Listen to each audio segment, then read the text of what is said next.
what's up? So this week's topic is a good one. Um, so I'm not gonna go through my whole coming out story, as interesting as that would be.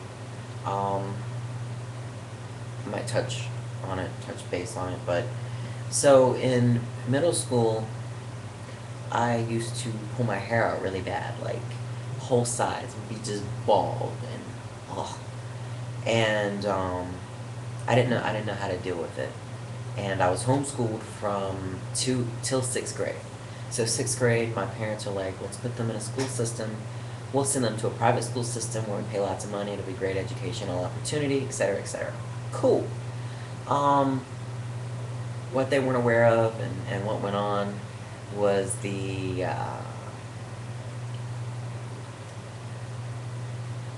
moneyed children attitudes, I guess. I was in the same boat they were, obviously. I was going to school there. Um, but their attitudes about judging and all that were really nasty, and they picked on me a lot. And there was particularly these three girls that would hang out together, and out of the whole school, there were only two black people, and it was a sister and a brother. So the sister, gosh, I'm trying to remember her name. Um, I want to say it was something with a Q, and and then this little blonde-headed girl named Brooke, and then their other little friend didn't really bother me, but these two specifically would just pick on me over something that I couldn't help. And one day I was writing on the marker board in class, um, and the little blonde-headed one walked up and took off my headband that I was wearing to hide the bald spots. Just took it off my head behind me, like came up behind me and took it off. I snapped. I had enough, and she sat down at her desk, and I walked over there, and I grabbed her by the throat, and I was like, I will gladly watch you breathe your last breath. And I started strangling her, and the teacher ran in, and so that pretty much no more private school for me. Um, and it was bad because not only would they pick on me, but the teachers. There was a teacher there named Miss Davis, and I didn't have social skills, being homeschooled and growing up on a farm. They didn't like take us out and let us hang out with other people, so my social skills were like compared to everybody else. And this teacher thought I was retarded, and would treat me as such, in that one day I misplaced my leather coat, could not find it, and I was like, I thought it got stolen because it wasn't in my locker, it wasn't in my classroom, nothing like that. And I told her, I was like, I think my coat got stolen, and and then she was like, whatever. And this other girl's lunchbox got stolen, and she called the principal over that. And then one boy was like, she knows where your coat is, she just doesn't want to tell you because she thinks it's funny that you're like waiting for it and can't find it. And they told me where it was. So I mean, all this just kept going on, and one day I snapped and strangled a bitch. And did she deserve it? Yes, she did. Good thing I didn't kill her, but she deserved it. That's just, and she'll probably grow up the rest of her life, in blonde little fancy land with her parents' money, and think it's okay to treat people like that. And I hope she looks back and remembers my grip around her throat and realize that you can't. Um, as far as with my parents, when I started testosterone, I didn't really say anything about it. I just kind of started it.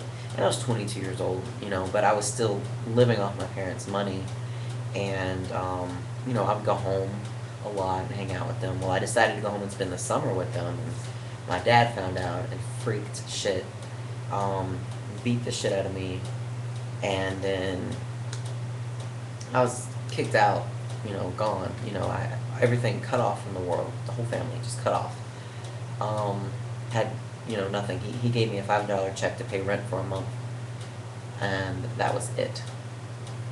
All I had, and obviously my things, like my clothes and stuff, but that's it.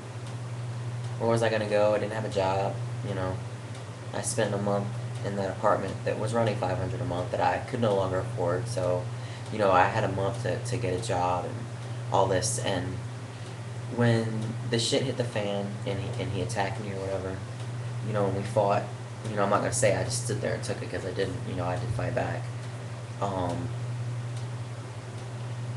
I escaped, ran and took a truck, and ended up driving into oncoming traffic and caused a wreck, almost costing somebody their life trying to take them out.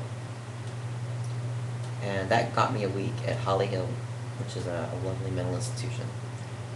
And after spending a week there and then going, see, I was on the assumption that they would let me go back home, the whole episode would blow over. A lot of other things happened, but I can't go into them, you know, between the fight and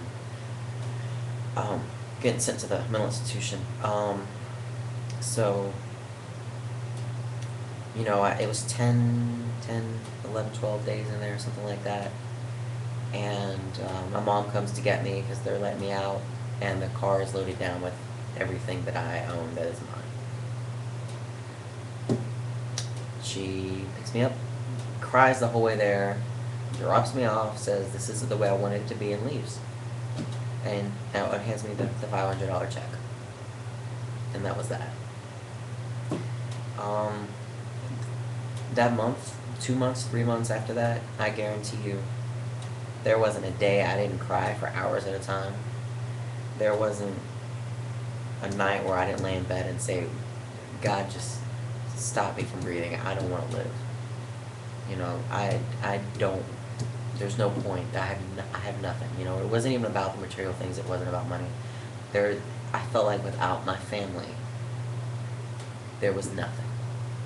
You know, and if my own family treats me this way, what kind of adversity am I going to face from the world? You know, I mean, just everything, every bad thought was a realization to me. You know, every bad thought is going to happen, is, you know, the way I was perceiving it. I mean, the anxiety was, I mean, it's just, I mean, you know, I cry now about it every once in a while, but for those days, it was that whole, like, like, I just did the craziest face, but that, I mean, that was, like, that crying that you can't stop, and you heave and you gag, and, you know, I did that for weeks, like, it was the end of the world to me. It felt that way. And I kept going to therapy. I didn't have a choice. I got on some medication, you know, and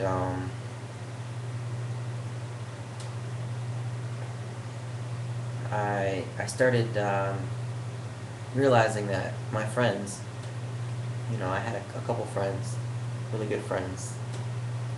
I realized that they loved me. And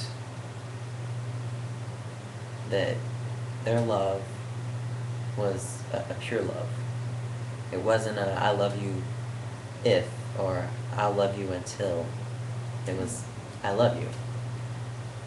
And realizing that, it helped, you know. It helped me. I still cry, don't get me wrong, you know, but it helped me to collect myself a little bit. I ended up moving in with one of my friends and this other girl, Lauren, and they were amazing, you know. We didn't sit around and have pity parties or anything, but just being in that house with them, you know, even though sometimes I wanted to kill Polly because she was being really loud with her friends, or baking something at like 2 o'clock in the morning. They brought life back into me. You know, they showed me what living was about. And they probably don't even know they did that. I mean, I'm not one to express my feelings.